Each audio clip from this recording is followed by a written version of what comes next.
আসসালামু আলাইকুম। আজকে আমরা দেখব কিভাবে কয়েক ক্লিকে একটা ওয়েবসাইট তৈরি করা যায়, তাও ই-কমার্স অ্যাডভান্স লেভেলের ওয়েবসাইট, যেটি আসলে একেবারে লেটেস্ট ভার্সন। এই বিষয় নিয়ে আমরা পরে কথা বলি, আগে আমরা দেখব কিভাবে একটা ওয়েবসাইট তৈরি করা যায়, তাও ফ্রিতে। ওকে, জাস্ট আমি এখানে আগে ভিজিট করলাম www.ecms.bd। এখানে ভিজিট করার পরে দেখুন গেট স্টার্ট ফ্রিতে ক্লিক করার সাথে সাথে আমার এখানে তিনটে অপশন চাচ্ছে। একটা হলো name, mail address, password. Just আমি একটা নেম দিলাম, আমি একটা মেইল অ্যাড্রেস দিলাম, ওকে, আমি একটা পাসওয়ার্ড দিলাম। এই তিনটা তথ্য দিলে আমি যখন ক্রিয়েটে ক্লিক করলাম, ক্রিয়েট করার সাথে সাথে দেখুন আমার ক্লায়েন্ট পোর্টাল অ্যাকাউন্ট তৈরি হয়ে গেছে। ওকে, এর জন্য আমার এখন দরকার হলো একটি ওটিপি। এই যে মেইল অ্যাড্রেসটা আমি দিয়েছি, এই মেইল অ্যাড্রেসে একটা ওটিপি গেছে। তাহলে ওটিপির জন্য আমি কোথায় যাব? এই মেইল অ্যাড্রেসের ইনবক্স অথবা স্পাম। দেখুন আমার এখানে স্পাম্পে চলে আসছে। আপনার কাছেও স্পাম্পেও যেতে পারে, এবারই ইনবক্সেও যেতে পারে। তাই স্পাম্প আপনি চেক করবেন, ইনবক্সে না পেলে অবশ্যই। জাস্ট আমি এটা পেস্ট করলাম, আর কিছুই করতে হবে না, কোনো বাটনে ক্লিক করতে হবে না, কিছুই করতে হবে না। ওকে, আমার অ্যাকাউন্ট তৈরি হয়ে গেছে। এখন এখানে আপনি অসংখ্য ফিচার পাবেন। অ্যাডভান্স এআই, কিভাবে আপনার অর্ডার জেনারেট করবে, কিভাবে কমিউনিকেশন, সেই বিষয়ে নিয়ে আমরা কথা বলি। যেহেতু আমরা একটা ওয়েবসাইট তৈরি করতে আসছি, জাস্ট এখানে আমি একটা নাম দেব। একটা নাম দিলাম, যেমন আলামিন শপ। ওকে, এখন আমি একটি সাব ডোমেইন দেবো। এই সাব ডোমেইনটা কি? তাই প্রথমত ওয়েবসাইট তৈরি করার সময় একটা সাব ডোমেইন সিলেক্ট করতে হবে। এই সাব ডোমেইনের না কোনো স্পেস হয় না। ওকে, দেখুন এটা অ্যাভেলেবেল আছে, যার কারণে ও দেখাচ্ছে। এখন এখানে যদি আমি অন্য কিছু দিতাম, ডট ব্যবহার করা যায় না, অন্য কিছু না, 4 ডিজিটের উপরে যে কোনো একটা ডোমেইন।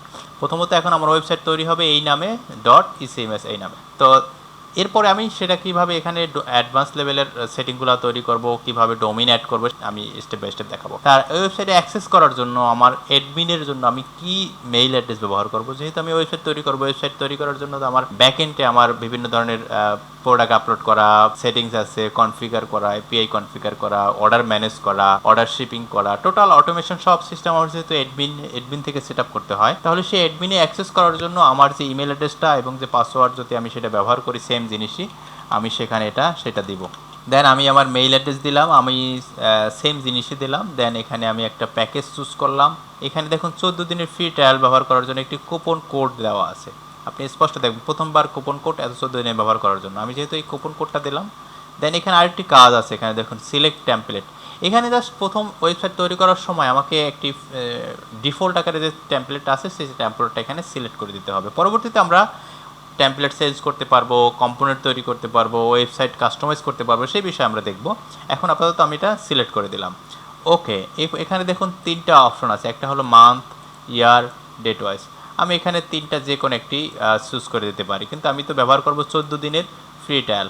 জাস্ট এখানে ব্যবহার করলাম, লঞ্চ স্টার্টে ক্লিক করার সাথে সাথে দেখুন এখানে আমার ওয়েবসাইটের জন্য ও প্রসেস করতেছে ডাটাবেস। এখন কি করবে, এখানে একটা ওটিপি লাগবে। যেহেতু আমি আমার যে মেইল ব্যবহার করছি, সেই মেইলে আরেকটি ওটিপি যাবে। আমি সেই মেইলে যদি স্পাম্পে যাই, যেহেতু প্রথম মেইলটা স্পাম্পে আসছে, দ্বিতীয় মেইলে অবশ্যই স্পাম্পে যাবে। অবশ্যই আপনি এখানে নট এ স্পাম্পে ক্লিক করে দিলে রেপোর্টে, তখন ও এরপরে মেইলগুলো সব ইনবক্সে যাবে। আমি এখানে শুধু কপি করে পেস্ট করলাম, আর কোনো কাজ নাই আমার। দেন ও কিন্তু দেখুন ব্রাউজারে ঘুরতেছে, আমার জন্য ওয়েবসাইট তৈরি করতেছে। আমার আর কোনো কাজ নাই, মাত্র হয় 3 থেকে 4 ক্লিক একটা ওয়েবসাইট তৈরি করে ফেলতেছে। জাস্ট ওয়েট করতে হবে, যেটি একেবারে সহজ। অনেকে মনে করে ওয়েবসাইট তৈরি করা অনেক কঠিন, ওয়েবসাইট ম্যানেজ করা অনেক কঠিন, তাদের জন্য আসলে এটা সাকসেসফুলি একটি ওয়েবসাইট তৈরি হয়ে গেছে। ওকে ফাইন, এখন আমাদের কাজ কি? এখন আমাদের কাজ এখানে কি কি আছে সেটা দেখা। দেখুন এখানে আগে এটা ছিল না, নতুন এটা তৈরি হয়ে গেছে। কি কি আছে এখানে?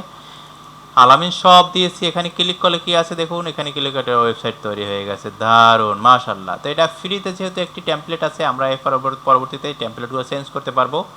এরপরে আমরা দেখুন আমাদের ওই ওয়েবসাইটটা 29 তারিখ পর্যন্ত, 29 তারিখের পরে এটা এক্সপায়ার হয়ে যাবে। এরপরে আমরা চাইলে এখান থেকে রিনিউ করতে পারবো, মান্থলি, ইয়ারলি, যে কোনো বিষয় আমরা এখান থেকে অনলাইন থেকে এখানে পেমেন্ট করে আমরা এটা রিনিউ করতে পারবো। আমাদের এর জন্য আমাদের ওয়ালেটে টাকা থাকতে হবে। এখানে ওয়ালেটের সিস্টেম আছে, সেই বিষয়ে আমরা দেখি। এখন আমাদের কাজ হলো এই ওয়েবসাইট যেহেতু তৈরি করছি, সেটিংসে কী আছে সেটিংসে দেখা। সেটিংসে দেখুন এখানে অনেক অপশন আছে। আপনার সোশ্যাল মিডিয়া লিঙ্ক অ্যাড করা, আপনার ডোমেইন অ্যাড করা। যেহেতু আমরা বলছি, যেহেতু আমাদের এই সাব ডোমেইনে ওয়েবসাইট তৈরি হয়ে গেছে, এখন একটা ডোমেইন কীভাবে অ্যাড করবো সেটা দেখুন। এখানে যেহেতু ওয়েবসাইট তৈরি হয়ে গেছে, এখন আমাদের কাজ হলো একটি ওয়েবসাইট যেহেতু ইতিমধ্যে আমাদের তৈরি হয়ে গেছে, এখন আমাদের কাজ হলো কীভাবে এখানে আমরা একটি ডোমেইন অ্যাড করবো, কাস্টম ডোমেইন।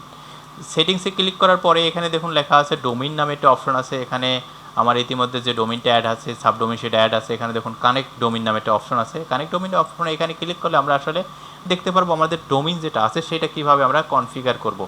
যেহেতু ডোমিন যদি আমি পারচেস করি অন্য কোথাও থেকে, আমাদের কাছ থেকেও ডোমিন নিতে পারবেন, বা আপনার কাছ থেকে আপনি যে কোনো জায়গা থেকে ডোমিন পারচেস করে এখানে অ্যাড করতে পারবেন। এর জন্য আপনার দরকার হলো ডোমিনের কন্ট্রোল প্যানেল। সরাসরি ডোমিন কন্ট্রোল প্যানেলে এক্ষেত্রে আপনি ডিএনএস সেটিংস নামে অপশন পাবেন। সেখানে কয়েকটা মডিউল পাবেন, একটা হচ্ছে সি নাম রেকর্ড, একটা হচ্ছে এ রেকর্ড। আপনি যদি সি নাম রেকর্ড পান অবশ্যই সব থেকে বেটার। এখন আপনার কাজ হলো আপনার যদি মূল যে ডোমিনটা, এক্সাম্পল alaminshop.com, যদি এটা যদি আপনি ব্যবহার করেন সেটা হচ্ছে মূল ডোমিন। আর যদি চান যে এই ডোমিনটা না আমি এই ডোমিনের সাবডোমিন ব্যবহার করবো, যেমন shop.alaminshop.com এইটা ব্যবহার করবো, তাহলে আপনি উপরের এই যে বিষয়টুকু এটুকু ব্যবহার করবেন। আর যদি আপনি চান যে না আমি রুট ডোমিনটা ব্যবহার করবো, তাহলে এটা ব্যবহার করবেন। কীভাবে এটা ব্যবহার করবেন? আপনি ডোমিনের কন্ট্রোল প্যানেলে সেখানে সি নাম রেকর্ডের জায়গায় আপনি নেমের জায়গায় @দেবেন, অথবা আপনার ডোমিন নাম দেবেন। ওকে, @দেবেন, ডোমিন নাম না দেবেন। আর ভ্যালুর জায়গায় দেবেন ecms.bd, দেন সেটা সেভ করে দেবেন। আপনার কাজ ওই ডোমিন কনফিগার কাজ শেষ। অথবা যদি আপনি সি নাম রেকর্ড না পান, অনেক কন্ট্রোল প্যানেলে দেখবেন সি নাম রেকর্ড নাই, সেক্ষেত্রে আপনি পাবেন এ রেকর্ড নামে। এ রেকর্ড সব ডোমিনে থাকে। সেক্ষেত্রে এ রেকর্ডে কী দেবেন? সেখানে আপনি দেবেন নেমের জায়গায়, আর ভ্যালুর জায়গায় আইপি অ্যাড্রেস দেবেন। তাই মাথায় রাখবেন সবসময়ের জন্য সি নাম রেকর্ড চেঞ্জ করা। যদি কখনো আমাদের এই সার্ভার আইপি চেঞ্জ হয়ে যায়, তখন আবারই আপনার আইপিসি আপডেট করে দিতে হবে। এই জন্য বেটার হলো আপনি যখনও সার্ভার কখনো চেঞ্জ হলেও আপনার এটা চেঞ্জ করতে হবে না।